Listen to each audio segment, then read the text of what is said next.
This is Black Views, bringing you the Black News. Hey everyone, hey family, how are you doing today? Today I come to you with a story about LAMONTE McIntyre, a young man who was arrested for 23 years falsely from Kansas City, Kansas, by a racist detective who basically what he did was falsely accumulated evidence and created a situation to where he framed the young man for a double murder who spent 23 years in prison. When the young man got out 23 years later, he decided to sue, and basically they allowed it, and he was awarded $1.5 million. And I'm going to play a little bit of this video here. Actually, I'm going to play the video so you can get a little bit more in-depth information about what happened. Why is it relevant to us? Because it's still happening today. And if it can happen to LAMONTE McIntyre, it can happen to any black man that's out here. Any black man, any black woman.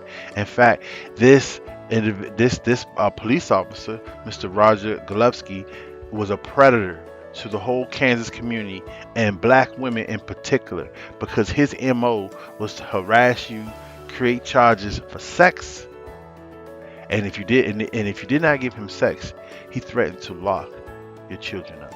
So I'm gonna go ahead and play the video, and then I'll come back with a little bit of commentary after that. Never seen before, a lawsuit leveling charges against the Kansas City, Kansas Police Department. They're accused of sexual assault, falsifying evidence, victimizing an entire community, and ignoring a systematic abuse of power for decades. It was filed on behalf of LAMONTE McIntyre, who spent 23 years in prison for a double murder he didn't commit. Well, McIntyre is free now, and today, almost a year since his release, he names specific officers in that suit, including current police chief Terry Ziegler. Here's our investigative reporter, Angie RICONO. This lawsuit is about what happened to LAMONTE McIntyre. He was wrongfully accused, and in the end, he spent half of his life in prison for a crime he did not commit. The lawsuit says this was no accident and no isolated incident of sloppy police work.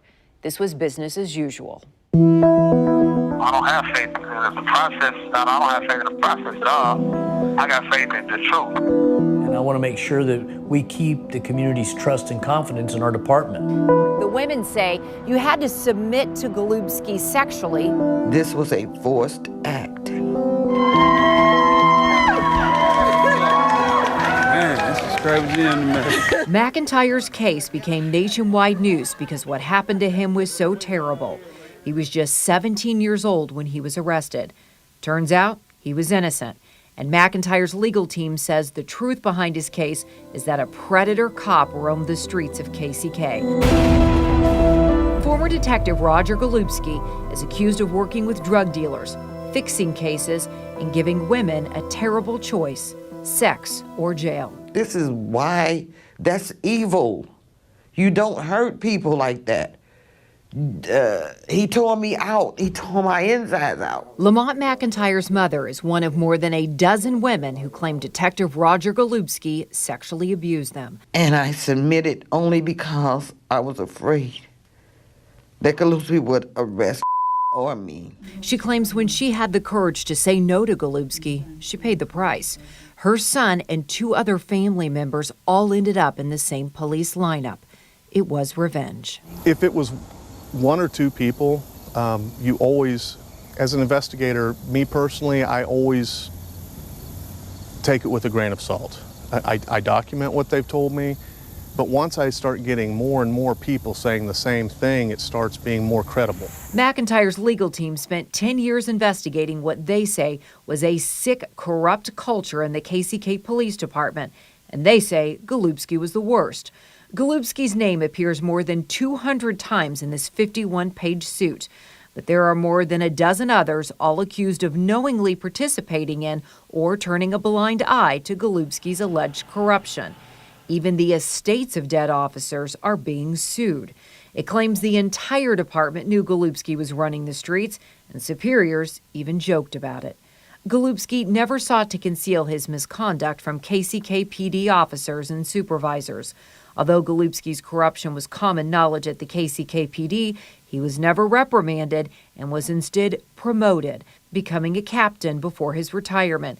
The few KCKPD officers who were disgusted by his misconduct kept quiet to avoid retaliation. Golubski had powerful friends in the department, including the current chief, his former partner, Terry Ziegler. Did you ever personally work with Golubski? Yes. Did you hear of any of these allegations? There was nothing that I ever learned about him that I was like, ooh, that's not good, or that I need to report up the chain of command. This is Chief Ziegler about a year ago when he agreed to sit down and talk with KCTV5's investigative unit about his former partner.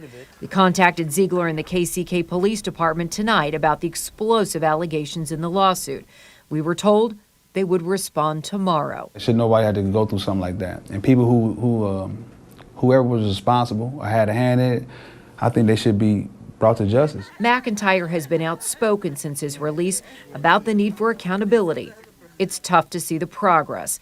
Allegations against Golubski have now been public for years. KCK batted the mess to the Kansas Bureau of Investigations, which has yet to bring any criminal charges or reveal what they have learned in their investigation. The point of this lawsuit is clear. McIntyre and his mother say the city and those officers should pay for what happened to them. But the lawsuit goes way beyond one family. It puts damning allegations against the entire department in a legal filing. It takes 51 pages to spell it all out. We have posted the full lawsuit on our website. Angie RICONO, KCTV5 News. Okay, so after seeing this damaging video here, I mean, he took a 23-year sentence and to get back and then to sue.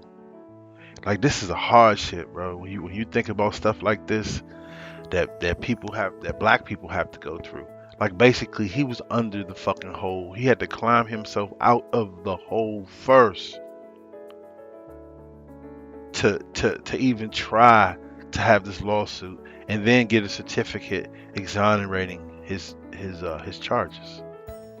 Can you imagine the stress that he had endured in prison? Not alone the stress, but other inmates who may, I mean, you don't know if they knew the people that were killed or what, or just him being a new fish in the bowl. You know, we're going to take advantage of him.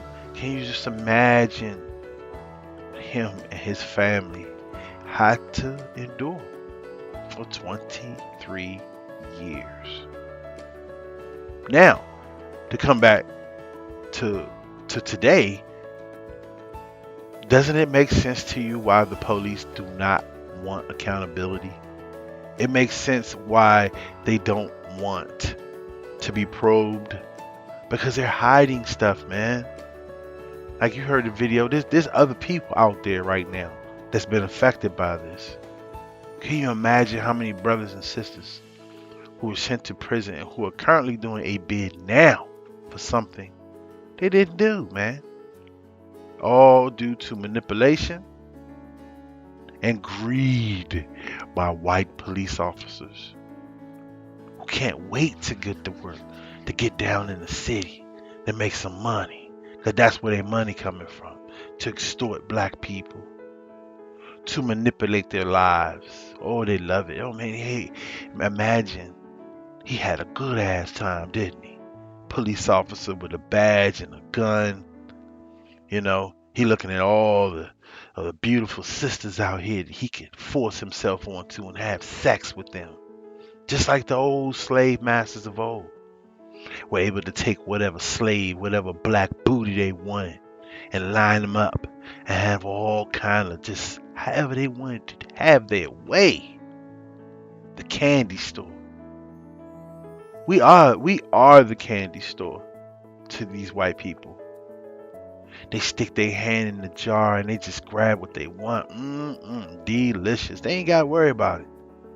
You know, if they like to kill, they can kill us. And if they like to rape, they can rape us. If they like to steal, they can steal from us. And the white man finds a legal way to do it. And then the government backs off like it's not us. No, it's, you know, we're the government. We care for everybody. And this is going on every day, day in, day out. You don't hear about this really on major channels. They're not making, a big deal about this because this is one of many cases. I say thousands. I might want to say millions. Black men in America make up 6%. 6% out of 100. 6%. There are approximately 350 million Americans in America. And the black man himself, supposedly, because we make up 12%, so I'm being generous by splitting it down the middle, even though there's more women than there is men. 6%. And this is what happens to us day in, day out. We're used as cattle, man. Honeysuckle, man. Reliable. When nothing else works, we can go and fuck with the black people. We can find ways to get them. Okay? Any kind of glutton they want, any kind of evil glutton they want to do, they could do it to us.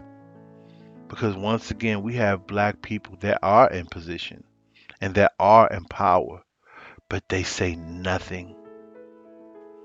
They get a check and say nothing. Because they're allowed to eat and be on the team. This is Black Views, bringing you the Black News.